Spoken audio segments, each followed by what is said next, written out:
ನಮಸ್ತೆ. ನಮಸ್ತೆ. ಅಮ್ಮ ನಿಮ್ಮ ಹೆಸರು? ಸುನಂದ. ಅಮ್ಮ ಎಲ್ಲಿಂದ ಬರ್ತಿರೋದು ನೀವು? ಗಿರಿನಗರದಿಂದ. ಗಿರಿನಗರದಿಂದ ಬರ್ತಿರೋದು. ಅಮ್ಮ ನಿಮ್ಗೆ ಸರಕೆದ ಬಗ್ಗೆ ತಿಳಿಸ್ಕೊಟ್ಟಿದ್ಯಾರಮ್ಮ? ಯಾರೋ ಫ್ರೆಂಡು ಹನುಮನ್ ನಗರದಲ್ಲಿ ಇದ್ವಿ. ಆವಾಗ ತಿಳಿಸ್ಕೊಟ್ಟು. ಹನುಮನ್ ನಗರದಲ್ಲಿ ನಿಮ್ಗೆ ಸರಕೆದ ಬಗ್ಗೆ ತಿಳಿಸ್ಕೊಟ್ರು. ಏನ್ ಸಮಸ್ಯೆಯಿಂದ ನೀವು ಸರಕೆರು ಬಂದಿದ್ದಮ್ಮ? ಮಂಡಿ ನೋವು. ಮಂಡಿ ನೋವು. ಎಷ್ಟು ವರ್ಷದಿಂದ ನಿಮ್ಗೆ ಮಂಡಿ ನೋವಿತ್ತು? ಒಂದು 10 ವರ್ಷದಿಂದ ಇತ್ತು. 10 ವರ್ಷದಿಂದ ಮಂಡಿ ನೋವಿತ್ತು ಅಮ್ಮ.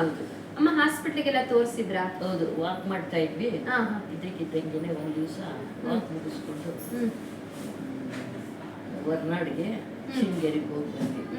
ಬಸ್ಸಿಂದ ಕೆಳಗಡೆ ಇಳಿಯೋಕೆ ಆಗಲ್ಲ, ತುಂಬಾ ಮಂಡಿಗಳು ಇದಾಗ್ಬಿಟ್ಟು. ಆಮೇಲೆ ಹಾಸ್ಪಿಟ್ಲಿಗೆ ಹೋಗಿ ತೋರಿಸಿ. ಎಷ್ಟು ಜನ ಖರ್ಚು ಮಾಡಿದ್ರಿ? ಒಂದು 50,000 ಖರ್ಚಾಯ್ತು ಅವಾಗ. 50,000 ಹಣ ಖರ್ಚು ಮಾಡಿದ್ರಿ. ಅಪ್ಪ ಇದ್ರು, ಕರ್ಕೊಂಡೋಗಿ ಎಲ್ಲ ಮಾಡಿಸಿದ್ರು. ಎಷ್ಟು % ಕ್ಯೂರ್ ಆಗಿತ್ತು ಹಾಸ್ಪಿಟಲ್ ನೀವು ಹಣ ಖರ್ಚು ಮಾಡಿ? ಹಾಸ್ಪಿಟಲ್ ಸ್ವಲ್ಪ ಹಂಗೆ ಇದು ಸ್ವಲ್ಪ ಮೆಟ್ಲು ಹತ್ತಿರದು ಇಳಿಬಾರ್ದು ಅಂತಿದ್ರು. ನಮ್ಮ ಮನೆಗೆ ಸ್ವಲ್ಪ ಮೇಲೇನೆ ಇದ್ದಿದ್ದು, ಸ್ವಲ್ಪ ಆಗಿತ್ತು. ವಾಕ್ ಹೋಗ್ಬೇಡಿ ಅಂತ ಹೇಳಿದ್ರು.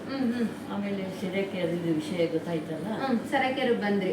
ಕರ್ಕೊಂಡೋಗಿ ಕರ್ಕೊಂಡ್ಬರೋದು ಇದು ಮಾಡಿ ಕರ್ಕೊಂಡೋಗ್ತಾ ಇದ್ವಿ, ಕರ್ಕೊಂಡ್ಬಂದಿರೋರು. ಸರಕೆರು ಬಂದು ಎಷ್ಟು ದಿನಕ್ಕೆ ನಿಮ್ಗೆ ಮಂಡಿ ನೋವು ಬಂದು ಕಮ್ಮಿ ಆಯ್ತು? ಒಂದು 3-4 ತಿಂಗಳಿಗೆನೆ ಸ್ವಲ್ಪ ಇಲ್ಲ ಅನ್ನೋ ತರನೇ ಆಗಿತ್ತು. 3 ತಿಂಗಳಿಗೆ ಬಂದು ಪೂರ್ತಿಯಾಗಿ ಮಂಡಿ ನೋವು ಕ್ಯೂರ್ ಆಗೋಗಿತ್ತು. ಅಂದ್ರೆ ಅಲ್ಲಿಗೆ 100% ಕ್ಯೂರ್ ಆಗಿದೆ ಮಂಡಿ ನೋವು.